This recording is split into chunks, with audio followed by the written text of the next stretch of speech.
Berapa lama cahaya matahari mengambil masa untuk sampai ke bumi? Jawapan siapa lagi dekat, dia dapat markah. Okey, apa jawapan? Jawapan dia 8 minit 20 saat. Ipul, betul. Woi. Exactly tu. Ada berapa banyak negara di Eropah? 35. 36. Jawapan dia 44. Fik lagi dekat. Berapakah populasi Malaysia pada tahun 2024? Alamak. 50 million. 30 million. Okey, jawapan dia 34 million. Ipul lagi dekat. Berapa banyak anak tangga yang ada di Batu Kes? Ipul, go. 144.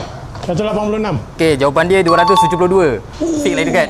Titanic tenggelam pada tahun berapa? Go. 1915. 1885. Jawapan dia 1912. Yes! Aku dah mana tu ah. Berapa banyak tulang yang ada pada badan manusia dewasa? Ini aku hentam ke? 332. 258. Jawapan dia 206. Fik lagi dekat. Jauh by hundreds. Sudah berapa lama dinosaur pupus? Allah. 114 million tu bro. 40 billions. 40 billion. Billion with a B. 66 juta tahun. Ipul dekat lagi. Berapa dalamkah jurang Mariana? Mariana Trench. 13 kilometer. Okey, jawapan dia 11 km. Fik menang. 60 km jauh. Jauh sangat. Kau nak pergi mana jauh-jauh 60 kilometer?